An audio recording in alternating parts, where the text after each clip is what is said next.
Good morning students of class 5। आज lesson 17 poem का जो last second stanza, last 2 stanza बचे हैं उसको एक्सप्लेन मैं करूँगा। आप लोग ध्यान से देखें। It might have been the end of him had not a hawk flew by and plucked him with a razor claws right out of the blue sky. She took him to her nest up high and dropped him in the twigs. And Mr. Miller to this day can be found in these digs. Mister Miller को शौक था sky dives का, और उसमें जो paragraph मैंने पढ़ाया उसमें आपने देखा था कि last stanza so mister Miller close did high, जब वो जंप किए तो उन्होंने अपनी आंखें बंद कर ली। And said that thy will be done and suddenly jumping out of things just was not, मतलब कि वो खतरे में थे। उनकी पत्नी ने उसमें सामान भर दिया था तो वो खतरे में थे। Suddenly jumping out of things, जो सामान उनके ऊपर गिरा, just was not that much fun, इसमें उनको बहुत आनंद नहीं आया क्योंकि ये उनके लिए रिस्क था। तो आगे क्या होता है, it might have been the end of him, यहाँ पर उनकी कहानी का, उनके जीवन को खतरा था। It might have been the end of him, उनका जीवन यहाँ पर समाप्त हो। Had not a hawk flew by, यदि एक hawk is a type of large bird, यदि एक हॉक चिड़िया न उड़ी होती, and plucked him with her razor claws, चूँकि वो चिड़िया बड़ी होती है, ताकतवर होती है, उसके पंजे रेजर क्लास वो बहुत मजबूत होते हैं।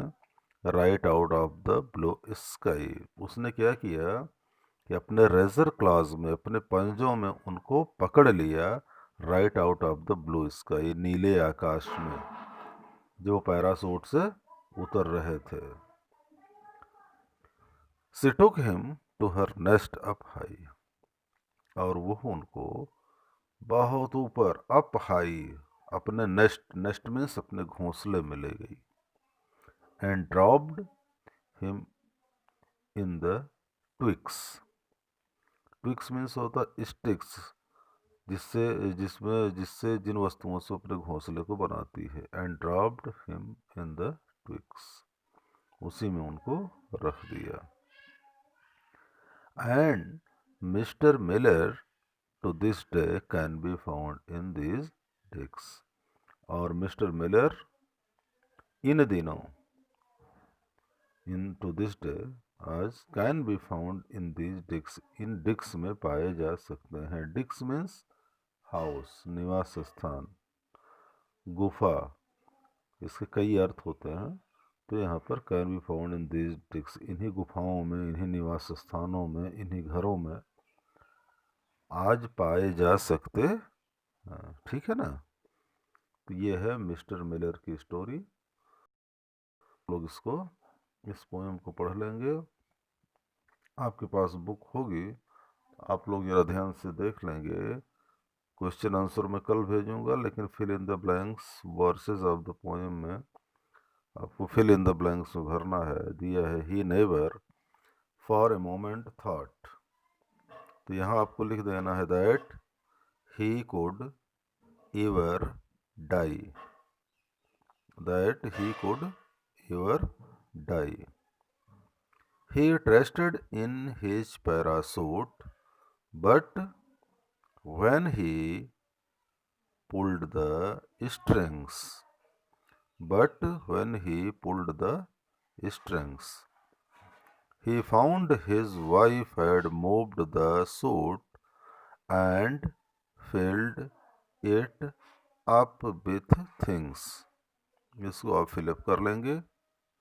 एक्सरसाइज सी है, उसमें राइमिंग वर्ड्स में आपको जो वर्ड दिए गए, स्ट्रिंग, इसमें आप भरेंगे थिंग्स, प्लेस, इसमें आप फिलअप करेंगे face, sky, die, DIE, twigs, digs, DIGS, correct. इसके बाद वोकाबुलरी में कुछ वर्ड्स दिए गए हैं, इसमें आपको इसके अपोजिट फिलअप करने हैं। जैसे सैड का आप हैप्पी, लो का हाई, रिच का पुअर, लॉन्ग का शॉर्ट, हार्ड का सॉफ्ट, बैक का फ्रंट, गुड का बैड, स्वीट का sour, SOUR। Easy hard, loud quiet, QUIET। Fast slow, day night, strong weak, WEAK। Down up, clean dirty, open close. ठीक है ना। इस तरीके से आप BC और वोकाबुलरी में जो अपोजिट वर्ड्स दिए गए हैं इसको आप कर लेंगे। कल आप लोगों को क्वेश्चन आंसर एक्सरसाइज मैं एक्सप्लेन करूंगा और इसका आपको सलूशन भेजूंगा। Okay, thank you.